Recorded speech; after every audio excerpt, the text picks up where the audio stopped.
Why aren't your shoulders growing? Let's talk about it. Don't you want to look good naked? So when we're training our shoulders, or our deltoids, also referred to as delts, we want to make sure that we're training all areas of our deltoids. So we have the front or anterior, the side or lateral, also referred to as medial, and then our rear or posterior delts.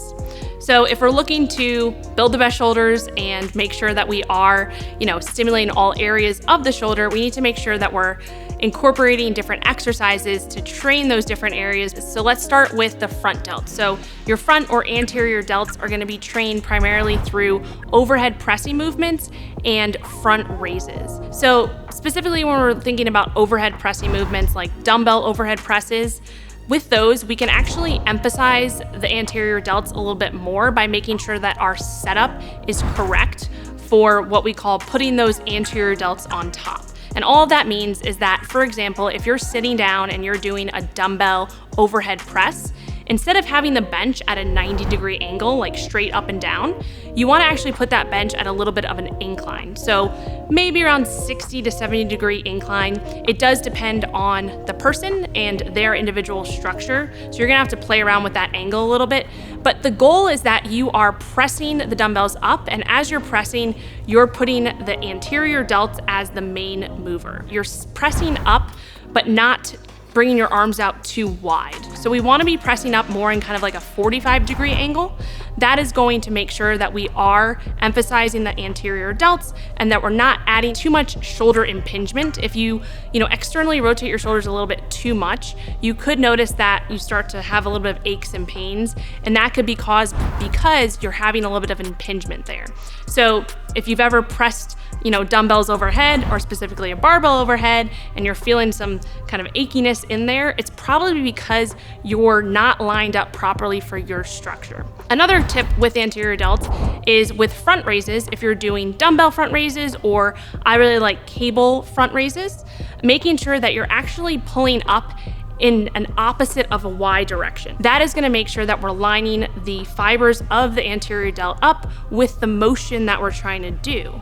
And the reason why that's important is because our muscle fibers run at all different angles, right? And so our anterior or front delts run at the angle that's up and towards our midline. So if we're doing a cable lateral raise or a dumbbell lateral raise, we wanna make sure that we're moving up and towards the midline, which is sort of like the opposite of the Y, or you can think more of like a pyramid type thing. So with your medial delts or lateral delts or side delts, whatever you wanna call them, all the same thing, you wanna make sure that when you're performing movements that are side raises or lateral raises, that you're doing that in what we call the scapular plane. All that means is the plane that your shoulder blades are supposed to run in, basically. So your scapula is just another word for your shoulder blades.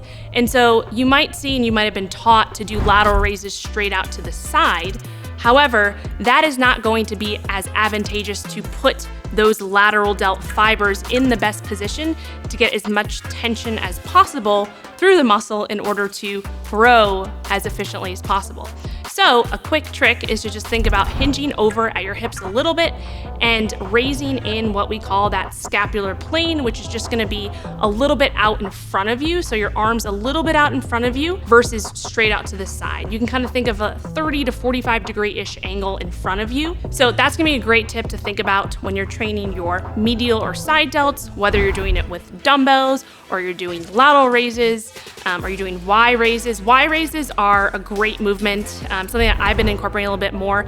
And those will be coming in the scapular plane, but also above your head as well. So that's a great movement for the medial delts or the lateral delts, whatever you wanna call them, same thing. So also for your medial delts, a lot of people complain of feeling their traps a lot when they're doing lateral raises or any movement like a Y raise.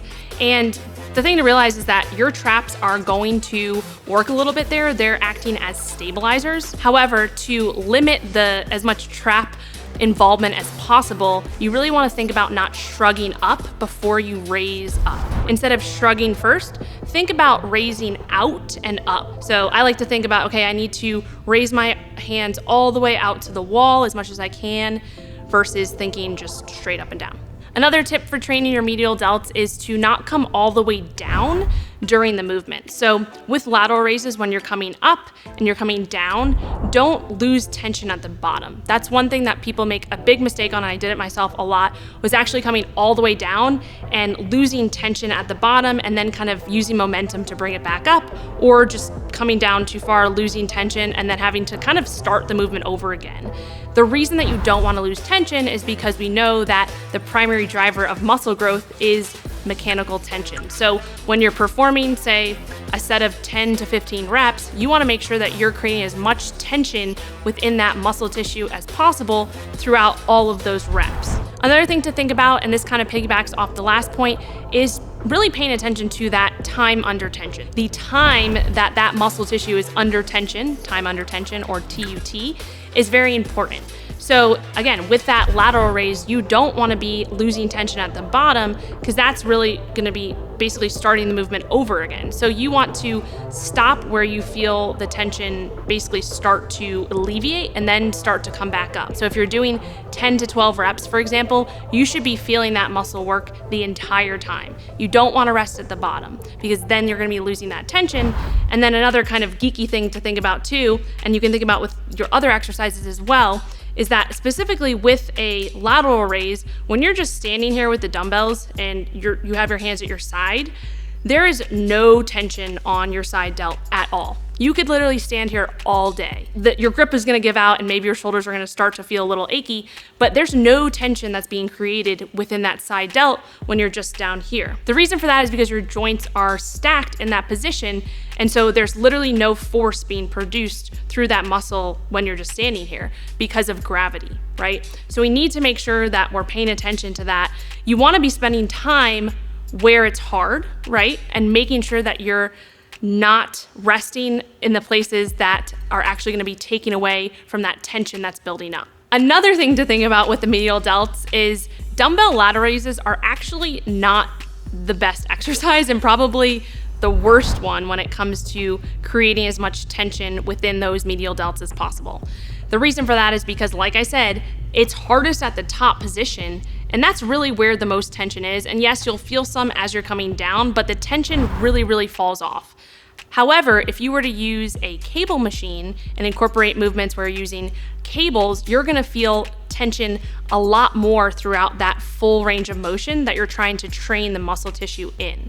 And there's a lot of ways that you can manipulate the height of the cable to create tension at different parts of the muscle's contractile range of motion, which just means the different parts of the muscle is gonna be working at different lengths of that cable. If I were to pick one movement that I could do for my medial delts, it would probably be a lateral raise, but using cables.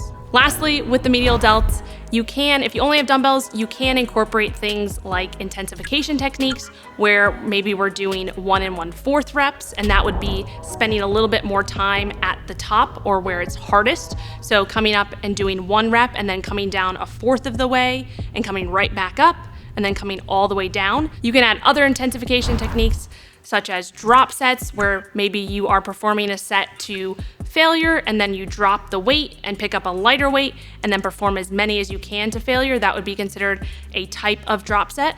There's lots of different intensification techniques, but those are things that you can start to play around with, especially if you have limited equipment.